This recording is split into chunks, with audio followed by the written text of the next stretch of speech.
खुलुमबाय लोगोफोर गिबियावनो नोंथांमोनखौ गासैखौबो आंनि गोदान भिडिअ बरायनाय बावहरनाय थाबाय गासैबो दुर्गा फुजा नायनानै जोबोद रंजाबाय होननानै आङो सानो मानोना दाबायदि बोथोराव फुजा नायनायानो बोथोर नोंथांमोना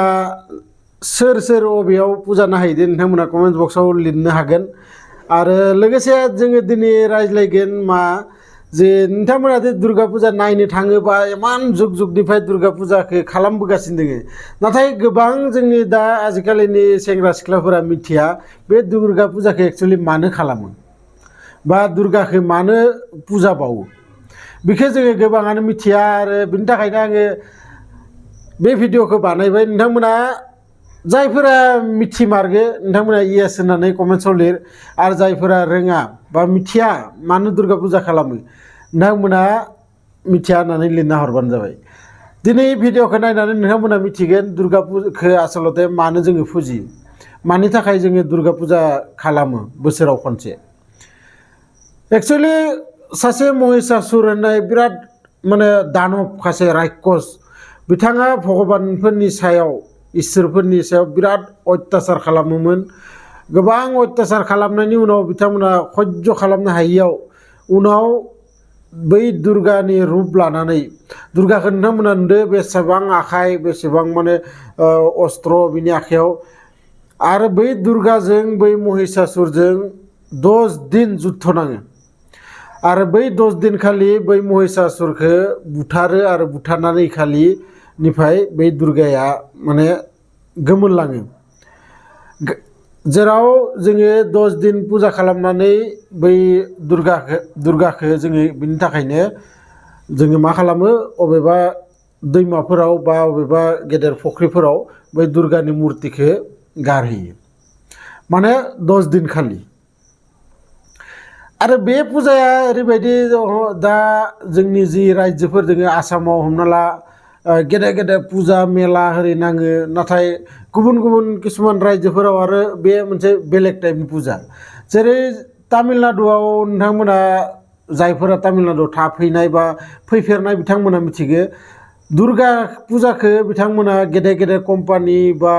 न'आव जेरै गारिफोरखौ जोङो बिश्वकर्मा फुजा जेरै फाथियो थिग बिदिनो बिथांमोना दुर्गा फुजाखौ गारिफोरखौ फुजियो बा कम्पानिफोराव फुजियो कम्पानियाव खामानि मावग्रा मानसिफोरनो गोबां माने मिथाइफोर होयो जायफोरा गोबाव समनिफ्राय खामानि मावगासिनो दङ बिथांमोननो गिफ्टबो होयो नाथाय जोंनि आसामाव बिदि नङा जोंनि आसामाव जोङो बिश्वकर्मा फुजाखौ जोङो न'खरफोराव बा गेदेर गेदेर कम्पानिफोराव फाथियो मानोना जोङो जोंनि मथेबा बिश्वकर्माया ओरैबायदि मोदाय जेराव बिथाङा लुहा सुहानि खामानि जेराव न' बांनि खामानि बेफोरखौ माने मावोमोन बिश्वकर्माया आरो बिनि थाखायनो बिश्वकर्माखौ जोङो बै न'फोराव सेखा रुवा बेफोरखौ जोङो फुजियो गारि गुरा जि दोङो नाथाय बै तामिलनाडुआव उल्था थिग बिदिनो कर्नाटकआवबो बेबायदिनो गतिके जायखिजाया जायफोरा मिथियामोन बे दुर्गा फुजाखौ मानो फाथियो बिनि थाखायनो आङो सानबाय जे भिडिअखौ बानायनि जायफोरा मिथिया मिथिनानै लाथो आरो गोबां खुसिनि बाथ्रा बे फुजा समाव नोंथांमोना गासैबो मोनसे बेलेग इन्टारेस्ट मोनसे बे फुजा नायनो थांनाया जोङो गोदो साइकेलाव साथाम गाखोलायनानै बोजों फुजा नायहैयोमोन आरो दाबो जोंनि गामिफोराव थिग बिदिनो मानोना खाथि खालायावथ' फुजाया गैया सोरनिबा खाथियावल'सो जागोन बाखिथ' सब गोजानावनो साइकेल लानानै थांलाय सोरबा थाबायनानै थांलाय सोरबा गारि लानानै मोनसे इन्टारेस्टआनो बेलेग आरो फुजाथुलियाव थांनानै माने बै मनिहारि दखान नायलाय जिलापि दखान माने मोनसे बारहावायानो बेलेग जालाङो बै फुजायाव सोरबा सोरखौबा लोगो हमलायनाय बे मोनसे आरो आलादा इन्टारेस्ट नंगौना नङा